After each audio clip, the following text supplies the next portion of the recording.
Hello नमस्कार दोस्तों, आप सभी का स्वागत है आपके अपने परिवार प्लेटफॉर्म ऑफ स्टडी में। फ्रेंड, जैसे कि आपने थंबनेल देख ही लिया होगा और हमने टेलीग्राम चैनल पे भी नोटिफाई कर दिया था, आज हम पढ़ेंगे जीके जीएस का पार्ट नंबर 9, जिसमें अगेन हम सुपर 30 क्वेश्चंस के बारे में डिटेल में डिस्कशन करेंगे। ठीक है ना, फैक्चुअल बातें करेंगे और एग्जाम में क्या क्या क्वेश्चन पूछे जा सकते हैं उनके बारे में हम चर्चा करेंगे डिटेल में। ठीक है, चलो आज की वीडियो में शुरुआत करते हैं। उससे पहले जो लोग मेरे चैनल फर्स्ट टाइम आए हैं, अगर वीडियो अच्छा लगे तो लाइक कीजिएगा, शेयर कीजिएगा और मेरे चैनल सब्सक्राइब कर बेल आइकन जरूर दबाइएगा ताकि आपको ऐसी यूजफुल वीडियो प्राप्त हो जाए। दूसरा जो इंपॉर्टेंट काम है, मेरा टेलीग्राम चैनल यहाँ से ज्वाइन कर लेना, जिसका लिंक मैंने वीडियो डिस्क्रिप्शन बॉक्स में दे रखा है। क्योंकि टेलीग्राम चैनल पे में जो वीडियो की पीडीएफ वगैरह होती हैं और डेली जीके क्वेश्चन होते हैं, करंट अफेयर क्वेश्चन होते हैं, मैं प्रोवाइड कराते रहता हूँ। तो टेलीग्राम चैनल ज्वाइन करना बहुत ज़्यादा इंपॉर्टेंट है और वैसे भी कोई न्यूज़ वगैरह होती है तो मैं टेलीग्राम चैनल पर ही प्रोवाइड कराता हूँ। ठीक है, तो चलिए आज की वीडियो को हम शुरुआत करते हैं। और कल मैंने वीडियो आप लोग प्रोवाइड करा दी कि आपका फॉर्म किस वजह से रिजेक्शन हो सकता है आपके फॉर्म का। तो अगर आपने वीडियो नहीं देखी तो जाके मेरी वीडियो की प्लेलिस्ट में जाके देख लीजिएगा। ठीक है ना, वो वीडियो बहुत ज़्यादा इंपॉर्टेंट है आप लोग के लिए। अगर आपने गलती कर दी है तो अभी भी टाइम है सुधारने का, सुधार लीजिएगा। ठीक है ना, तो चलिए फटाफट सवाल की शुरुआत हम करते हैं पहले क्वेश्चन से। तो फ्रेंड, पहला क्वेश्चन है, गौतम बुद्ध ने अपना प्रथम उपदेश कहाँ दिया था?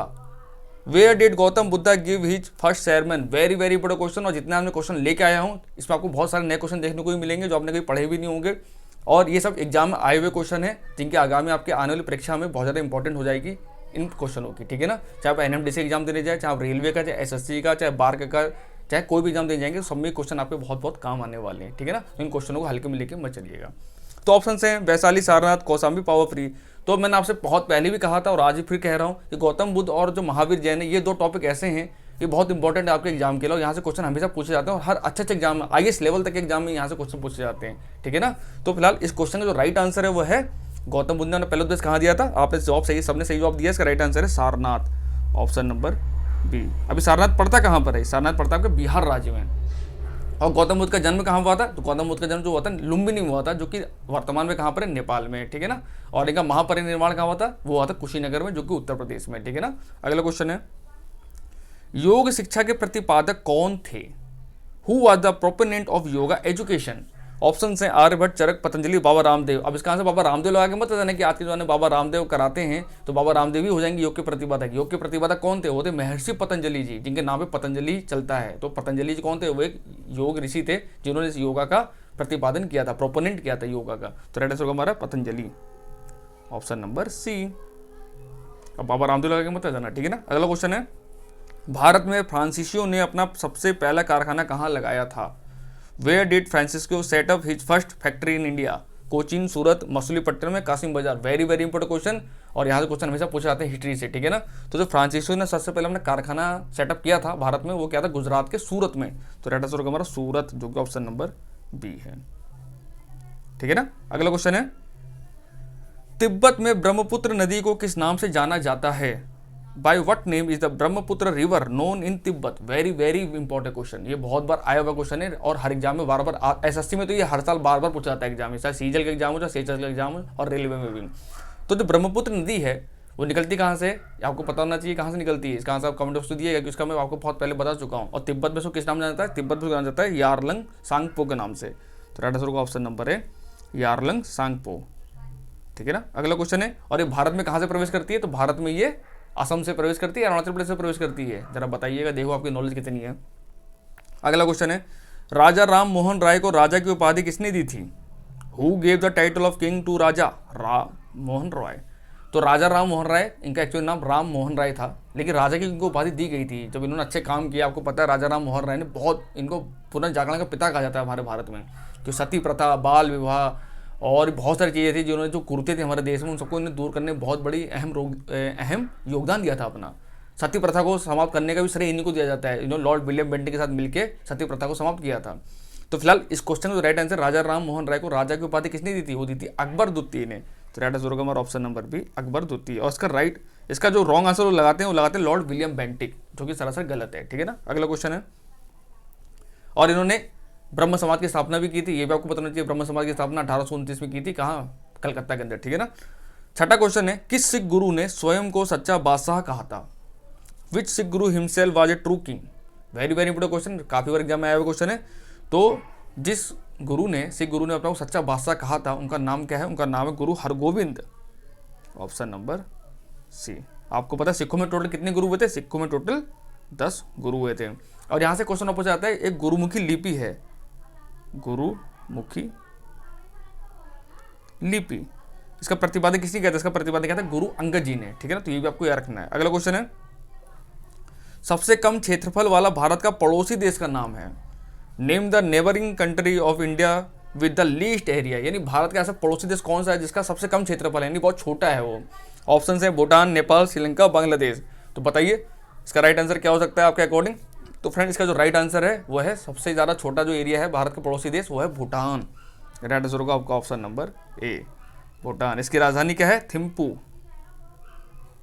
ये भी आपको याद रखना है। और यहाँ पे मुद्रा का नाम क्या है? यहाँ मुद्रा चलती नुगल्ट्रम, यहाँ पे मुद्रा क्या चलती है? नुगल्ट्रम।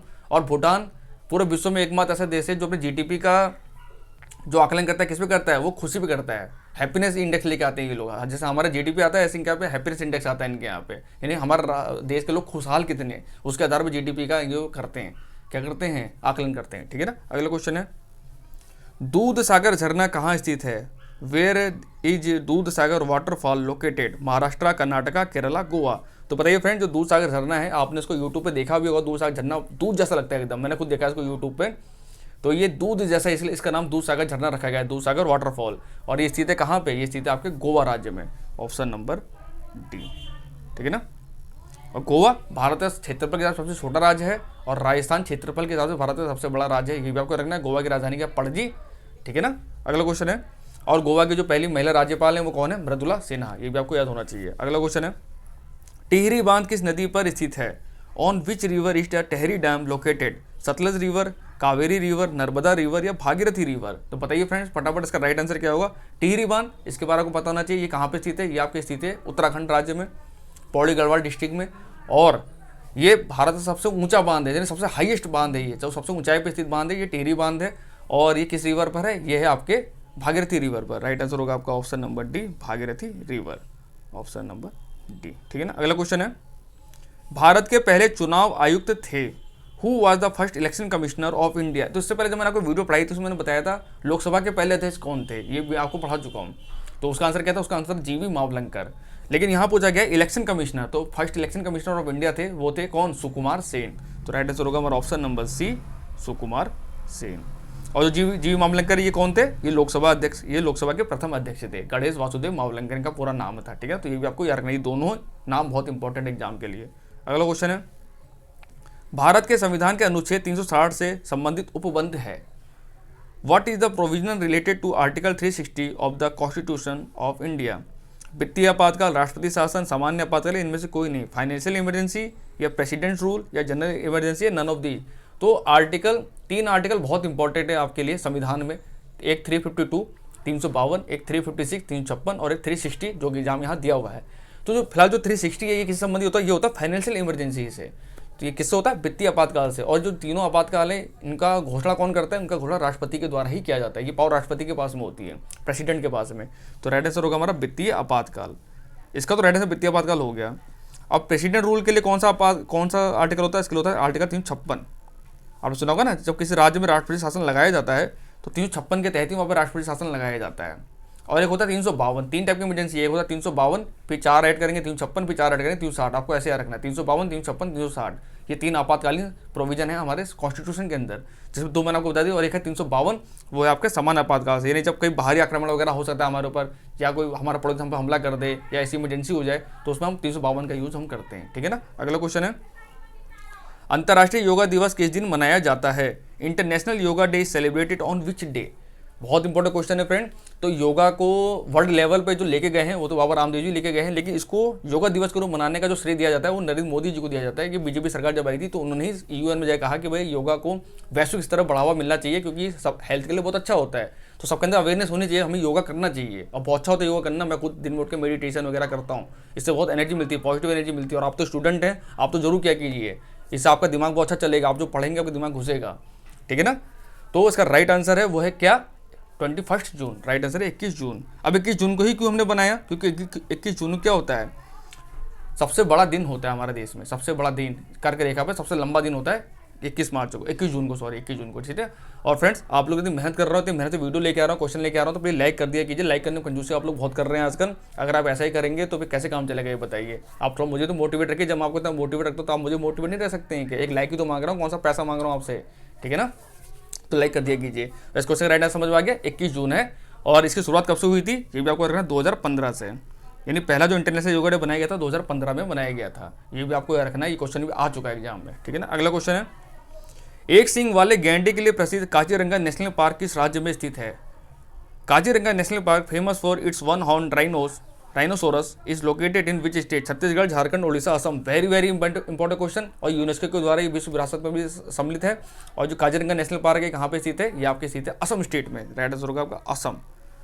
और असम की राजधानी जानती है क्या है, दिसपुर। और वहाँ के मुख्यमंत्री कौन है, सर्बानंद सोनोवाल। और वहाँ पे लोकसभा की 14 सीटें हैं और राज्यसभा की 7 सीट्स हैं। ये भी आपको याद रखना है। तो ये एक सिंगल गैंडा है, ये असम में ही पाया जाता है, इसलिए बहुत फेमस है काजीरंगा नेशनल पार्क, ठीक है ना।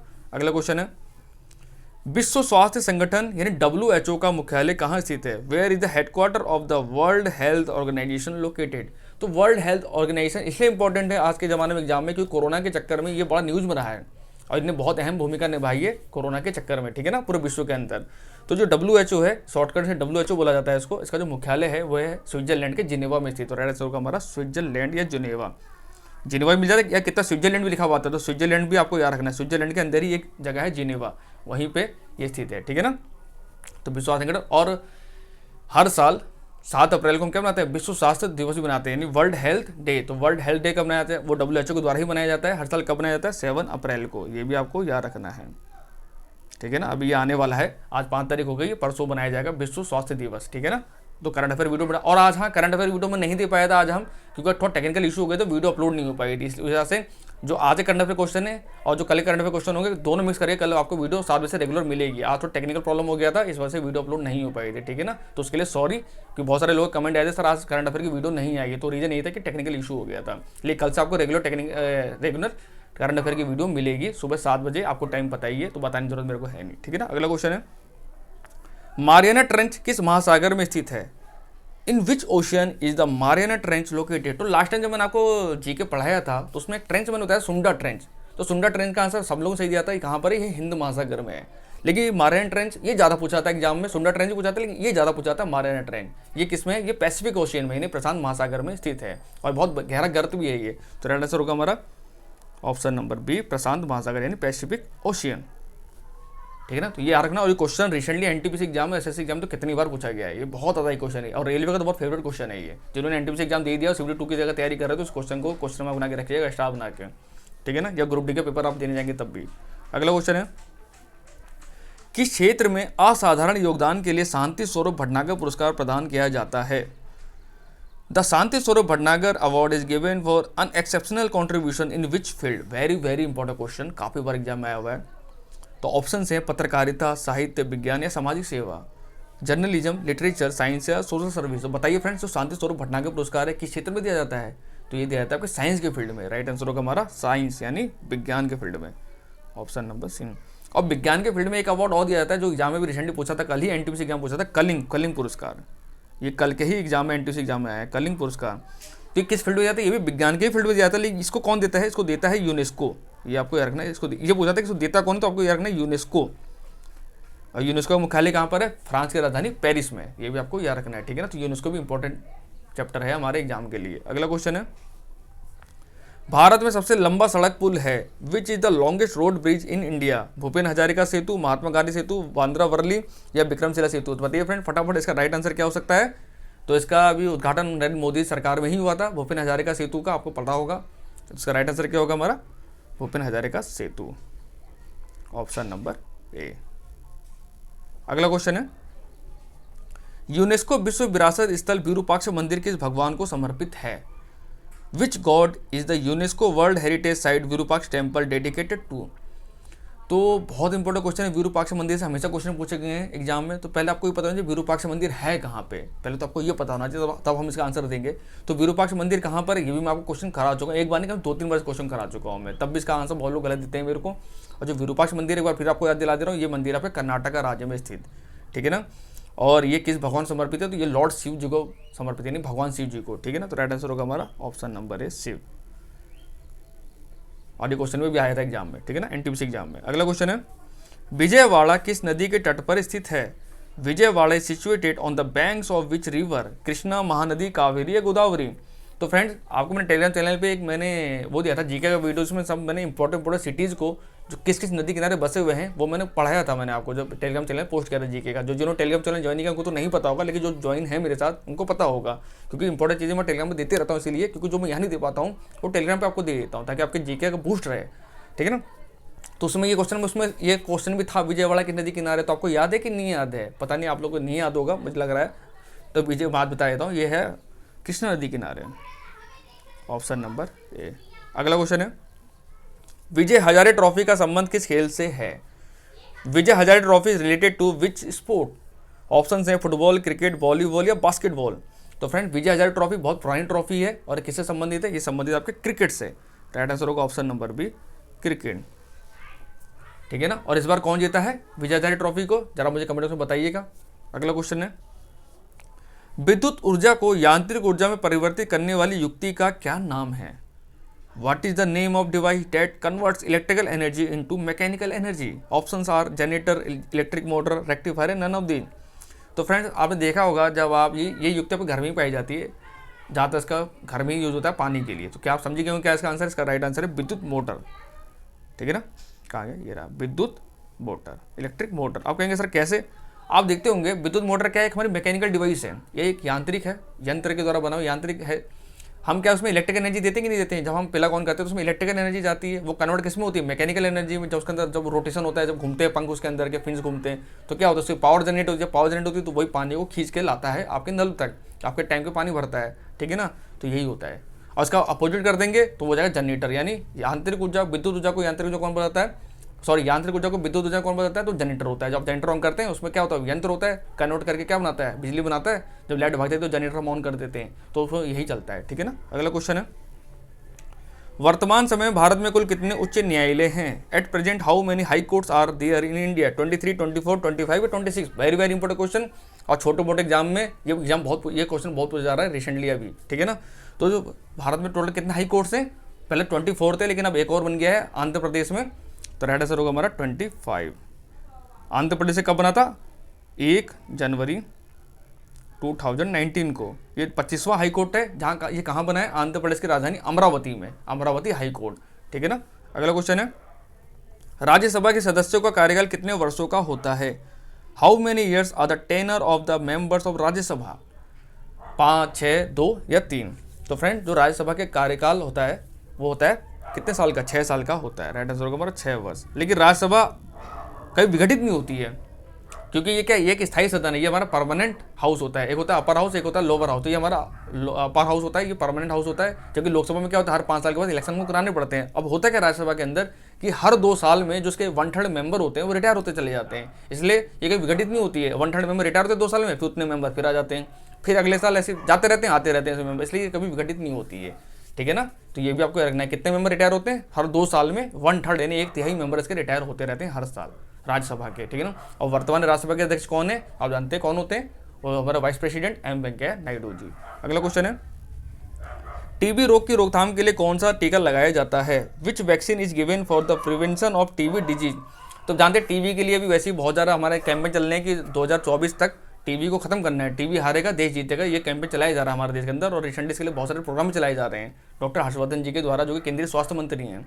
इसलिए क्वेश्चन इंपॉर्टेंट हो जाता है आपके एग्जाम के लिए, क्योंकि करंट से रिलेटेड ही क्वेश्चन एग्जाम में पूछे जाते हैं। तो टीबी के लिए कौन सा टीका लगाया जाता है? अगर आपने साइंस पढ़ा होगा तो कौन सा होता है? एक होता है BCG टीका, राइट आंसर होगा हमारा BCG।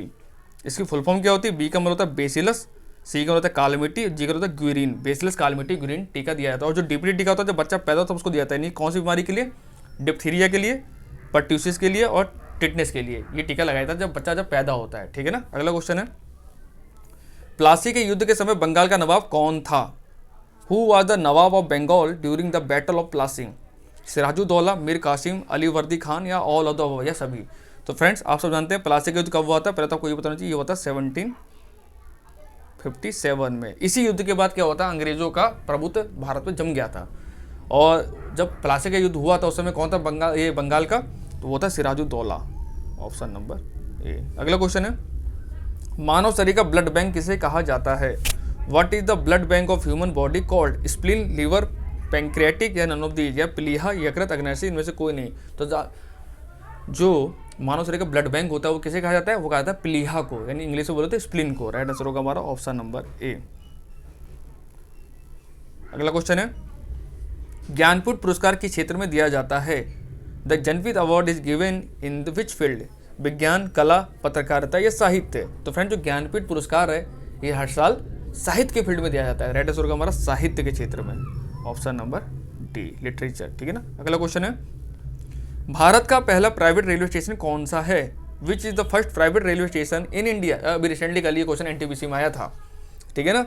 चारबाग है, नागपुर है, हबीबगंज है, दुर्गापुर है। बताइए फटाफट इसका आंसर क्या है। देखो आप लोगों को पता है कि नहीं पता इसका आंसर, बताइए। पहला प्राइवेट, ये आईएसओ सर्टिफाइड रेलवे स्टेशन है। ठीक है ना।